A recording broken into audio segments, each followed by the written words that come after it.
Hi, this is Nick from Temple of Geek, and thank you so much for talking to us today.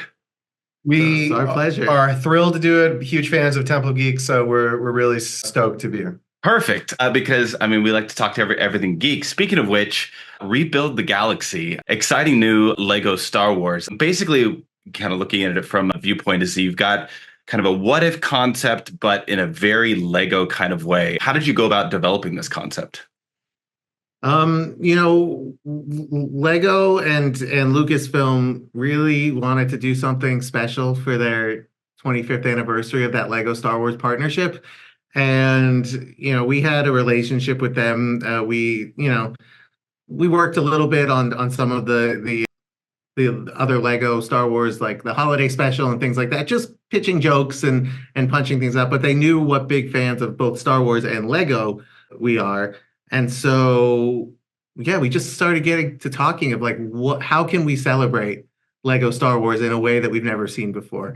And what we all quickly settled on was this idea of rebuilding the galaxy and really trying to almost recreate the way kids, and let's be real, adults also like play with their Star Wars Lego, which is you don't just like take the minifig and act out the movie exactly word for word and scene for scene as it is. No, you take your bin of Lego, you dump it on the ground, and you just start playing and building your own version of the galaxy and mashing up characters and ships and scenes, and the timeline gets all askew. Like you just have fun, and we wanted to celebrate that playful nature. Not only that, but you were able to bring back a lot of original cast voices like Mark Hamill on my best. How was it to work with just legends of Star Wars for your project? It was a dream come true. Literally a dream come true. I mean, you can't imagine at the beginning of your career, first of all, getting to work with someone like Mark Hamill, who I would say, is one of the greatest, if not the greatest voice actor of all time. He's certainly on the Mount Rushmore, in my opinion. So even to get to meet Mark Hamill and to work with Mark Hamill, but then to say, actually, Mark Hamill is going to play Luke Skywalker in something that you wrote, that beyond our wildest conceptions. And by the way, he said the part of the reason that Mark was really excited to do the show was because he said he read our scripts and he said that we really understood Star Wars. Greatest compliment we've ever had in our careers. It's something that, it's like the last thought before you go to bed. Like Mark Hamill thinks I'm like good at Star Wars. That's nice. So first, we have Mark Hamill. Then we said, well, who are the other characters that we kind of want to play with? And in some cases, we knew that Jar Jar was something that we were really excited about. We didn't necessarily know if Lucasfilm and Lego were going to go for it, but to their credit, they were like, do it. Then we said, do you think Ahmed's going to go for it? Couldn't have been more excited. He's completely aware of the memes about Jar Jar, completely aware of the fan theories.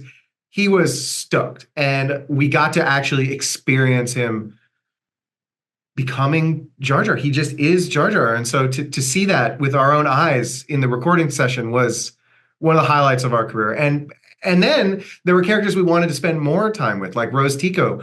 Kelly Marie Tran is one of the most talented performers we have ever had the pleasure of working with. And I have said multiple times on the record, if she's in every single thing that we write going forward, I would be thrilled because she's that good. Naomi Ackie coming back as Jana, who as a character I thought was so cool in Rise of Skywalker, but I felt like, oh, I want to know more about her. I want to spend some more time with her. And of course, this is a slightly different version, but still, the spirit, the DNA. And then the legendary Anthony Daniels as C-3PO. And that, again, was just something you couldn't even imagine being possible. And he was so excited to do kind of a more, immoral or an evil version of 3PO or a amoral version of 3PO, I should say, bounty hunter 3PO, who's a little tougher, who's fearsome. Everybody's afraid of him. He's talking mad smack the entire time that he's on screen. And he was so pumped to do that.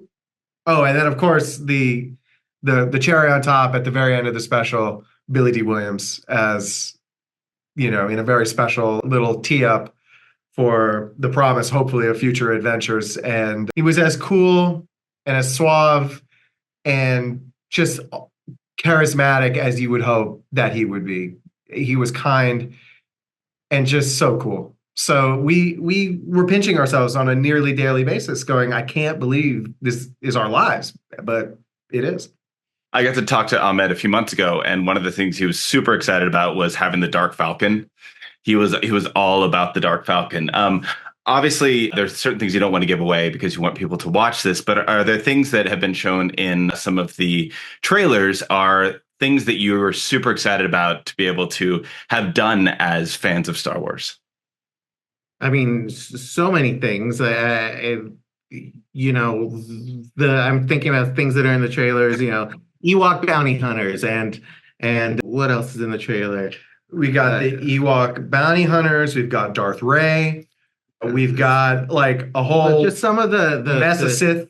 Some of the ship mashup that we do. Like that was just like a lot of that came from me just playing with my Lego sets. Like I have a room at my house that's just full of Lego as far as the eye can see. And I was just sort of messing around and seeing how different ships could connect together and things like that. And so like so many of the Lego builds that you see in the show are like real built. Like it was not just made for the show. It was me playing around with it. Or our director was also constantly like just playing with his Lego and so it was just a really special thing that like it really is like playing with your toys turned into something big and cinematic.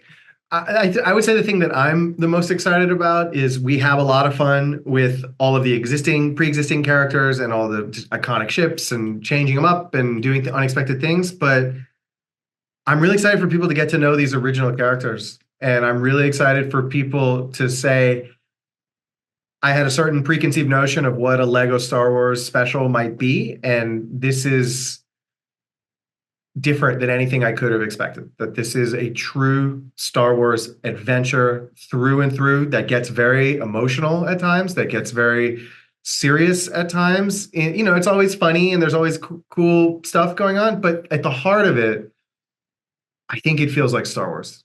The Star Wars that we grew up with, the Star Wars that we love watching and consuming ourselves. And we really tried to put that into the show. And from people that I've talked to who have actually watched it, they go, it wasn't what I expected in a good way. And I really, that thrills me because that really was one of our goals setting out, is to say at a certain point, you almost sort of forget that you're watching Legos because you're so invested in the emotion of these characters, and that's super cool to me.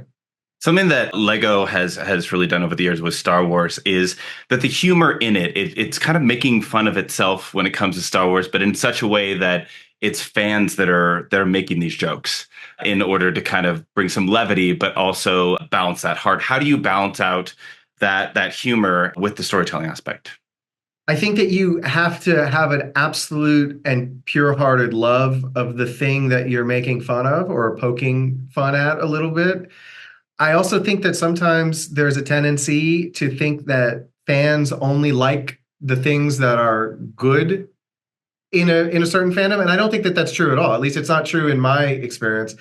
I find that, whatever the fandom is that you're interested in, half of the time the inside jokes are infamous moments or things that didn't exactly work or things that people make fun of. But over time, when you talk about them enough, they sort of do become foundational to the fandom itself. Well, even look at you can look at the original Star Wars movie, A New Hope, and that's one that I would think everyone in the community would agree that is a great movie and we all love it. But you think of like the moment where the stormtrooper bumps his head going into the room, and like the little outtakes like that, where it's like that's what people enjoy and we laugh about it and it's silly and it's like it doesn't make us not love everything about Star Wars, but we can also love little moments like that and poke fun at it coming from a place of love. It's a holistic acceptance of everything that is Star Wars and everything that is Lego. And I think that when you approach it with that attitude, which is like, I'm not trying to like score points on this. I love this thing. It's just that I think that this particular moment or this particular character is really funny. So let's see them in a new light, or let's pay homage to the thing that we all have been enjoying for all these years as memes or as little inside jokes. And that can be really funny, but it also has to be wedded to a true narrative that supports those kind of jokes. I think that it can get a little tiresome when it's just like the Leonardo DiCaprio meme of, oh, I recognize that thing that I know about. No, yeah, it can be that. And there is satisfaction in that. But I think when it's even deeper satisfaction when it's wedded to, oh, and it makes complete sense that they would go and talk to, deal with Ewok bounty hunters, because in the context of this story, that's what exists in this world. And so we really tried to strike a balance between having these really funny, identifiable moments, but also making sure that it always supported the story that was being presented. Thank you so much for talking to us, and we hope you all the success so we can have many seasons of Rebuild the Galaxy. Oh, thank you. That's really nice of you. We really appreciate it. Thank you so much.